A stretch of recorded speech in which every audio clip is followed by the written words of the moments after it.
بسم اللہ الرحمن الرحیم۔ پیارے بچوں، السلام علیکم ورحمۃ اللہ وبرکاتہ۔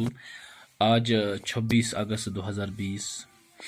آج ہمارا موضوع ہے، ایک کتاب ہمیں پڑھنا ہے، نوکروں پر سخت گیری کرنے کا انجام۔ یہ جماعت 10ویں کا اردو ہے۔ تو پیارے بچوں، آپ اپنا اردو صفحہ نمبر 224 پر کھولیے گا۔ وہاں پہ آپ کو مولانا الطاف حسین کا لکھا ہوا ایک کتاب ملے گا۔ میں نے آپ کو کتاب کی تعریف بھی لکھائی ہے۔ مولانا الطاف حسین حالی کی حالات زندگی اور ادبی خدمات بھی لکھائے ہیں، پڑھائے ہیں اس ویڈیو کے ذریعے۔ کتاب ایک ٹکڑے کو کہا جاتا ہے۔ تو مولانا الطاف حسین حالی اس کتاب میں، یہ کتاب جو ہے کسی خاص موضوع یا کسی خاص واقعہ کو دیکھ کر لکھا جاتا ہے۔ تو یہ کتاب الطاف حسین حالی کا لکھا ہوا کتاب ہے۔ اس میں مولانا الطاف حسین حالی نوکروں پر سخت گیر جب کوئی ہو جاتا ہے تو اس کا انجام کیا ہوتا ہے، وہ اس میں سمجھانے کی کوشش کر رہے ہیں۔ اور اس کتاب کو پڑھنے کے بعد ہمیں یہ سبق ملتا ہے کہ ہم ہمیشہ نوکروں کے ساتھ حسن سلوک کریں تاکہ وہ ہمارے کام میں اور دلچسپی لے۔ تو یہ کتاب ہم پڑھیں گے بچے، آپ دھیان سے پہلے سنیے گا، بعد میں آپ سے کہوں گا کہ اس میں کیا میسیج دینے جا رہا ہے مولانا الطاف حسین حالی۔ ایک آقا تھا ہمیشہ نوکروں پر سخت گیر، درگزر تھی اور نہ ساتھ ان کے رعایت تھی کہیں، بے سزا کوئی خطا ہوتی نہ تھی ان کی معاف، کام سے مہلت کبھی ملتی نہ تھی ان کے تئیں، حسن خدمت پر اضافہ یا صلہ تو درکنار، ذکر کیا نکلے جو پھوٹے منہ سے اس کے آفرین، پاتے تھے آقا کو وہ ہوتے تھے جب اس سے دو چار،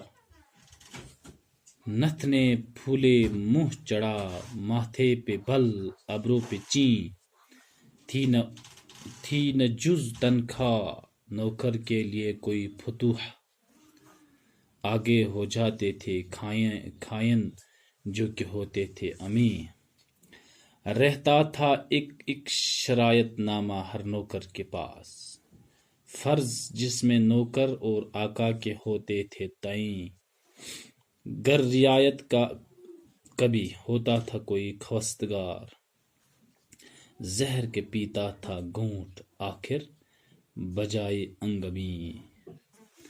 تو یہاں پہ ہم دیکھ سکتے ہیں پہلا جو اشعار یہاں پہ ہے، ایک آقا تھا ہمیشہ نوکروں پر سخت گیر۔ آقا ہم بچے مالک کو کہتے ہیں، اور سخت گیر ہو گیا معمولی سی باتوں پر سزا دینے والا۔ تو ایک مالک تھا جو ہمیشہ نوکروں کو معمولی سی باتوں پر کیا دیتا تھا، سزا دیتا تھا، کبھی انہیں معاف نہیں کیا جاتا تھا۔ درگزر میں معاف، انہیں کبھی بھی معاف نہیں کیا جاتا، اور نہ ان کے ساتھ کسی قسم کی چھوٹ برتی جاتی تھی۔ یعنی ایک مالک ہمیشہ اپنے نوکروں پر معمولی سی باتوں پر سزا دیتا تھا، انہیں کبھی معاف نہیں کرتا تھا، اور ان کے ساتھ کسی قسم کی چھوٹ نہیں رکھتا یعنی کرتا تھا۔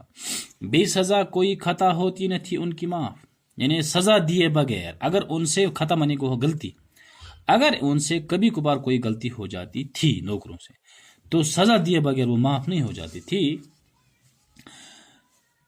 انہیں کام سے کبھی مہلت ہی نہیں ملتی تھی، کام کے واسطے ان کو ہمیشہ کے لیے کام میں مصروف رکھا جاتا تھا۔ حسن خدمت پر اضافہ یا صلہ تو درکنار، اگر نوکر مالک کی خدمت کرنے میں اضافہ کرتے تھے تو اس کا انجام تو دور کی بات ہے، یعنی انہیں ذکر کیا نکلے جو پھوٹے منہ سے، بد دلی سے ان کے آفرین شاباشی بھی نہیں ہو جاتی تھی۔ یعنی کبھی کبھار جب نوکر اپنے مالک کی خدمت کرنے میں اضافہ کرتے تھے تو اس کا انجام کیا ہونا چاہیے تھا، یعنی انہیں شاباشی ملنی چاہیے تھی۔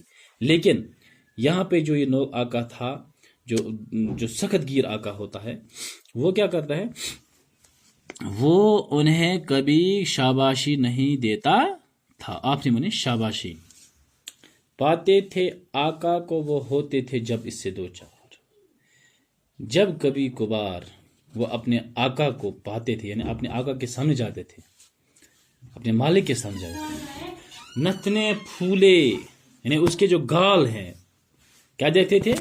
مالک کے گال پھولے ہوئے ہوتے تھے، یعنی منہ چڑھا ہوا ہوتا تھا، اور ماتھے پہ بل ہوتے یعنی چہرے پر بد شکنی ہوتی تھی.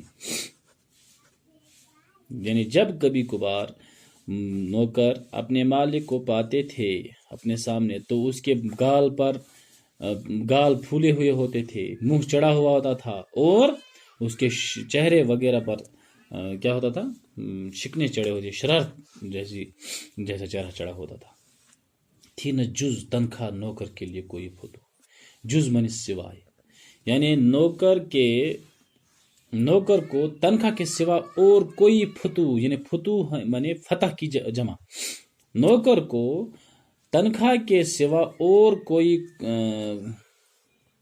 کامیابی نہیں ہوتی تھی، یعنی صرف تنخواہ ملتی تھی اسے، وہ بھی بہت کم. آگے ہو جاتے تھے خائن جو کہ ہوتے تھے امین. تو اس سے کیا ہو جاتا تھا کہ جو خیانت کرنے والے جو نوکر امین ہوتے تھے وہ بھی بعد میں پھر کیا ہو جاتے ہیں؟ خیانت کرنے والے بن جاتے ہیں. یعنی جو اگر تنخواہ کے سوا ہم نوکروں کو اچھا صلہ نہیں دیں گے جب وہ اچھا کام کریں گے تو اس سے کیا ہو جاتا ہے؟ جو نوکر امین ہو، جو امین مانے امین ہونے امانت دار نوکر ہوتے ہیں، وہ بھی بعد میں کیا بن جاتے ہیں؟ خائن، یعنی وہ خیانت کرنے والے بن جاتے ہیں. رہتا تھا ایک شرائط نامہ ہر نوکر کے پاس، فرض جس میں نوکر اور آقا کے ہوتے تھے تعین. ہر ایک نوکر کے پاس ایک شرائط نامہ، ایک اقرار نامہ ہوتا تھا جس میں لکھا ہوتا تھا کہ نوکر کے کیا فرائض ہیں اور آقا کی کیا فرائض ہیں، اس میں یہ مقرر کیے جاتے ہیں. اس کے بعد اسے نوکری مل جاتی تھی.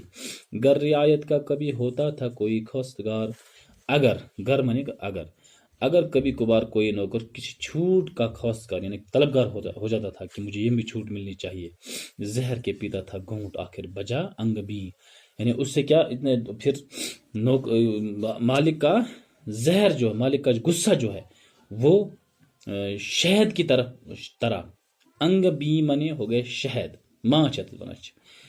اگر کبھی کبھار کوئی نوکر کسی رعایت کا طلبگار ہو جاتا تھا، مجھے یہ رعایت ملنی چاہتی تھی، تو نوکر آقا اسے اتنا ڈانٹتے تھے کہ اس سے وہ غصہ کس طرح پینا پڑتا تھا؟ جس طرح شہد، یعنی زہر جو ہے، زہر کس طرح پینا پڑتا تھا؟ شہد کی طرح. تو آج ہم نے اس کا ایک پہلا حصہ پڑھا ہے، تو انشاءاللہ رحمان کل پھر جو اس کا باقی جو یہاں پہ حصہ یہ پڑھیں گے. تب تک آپ کے لیے خدا حافظ.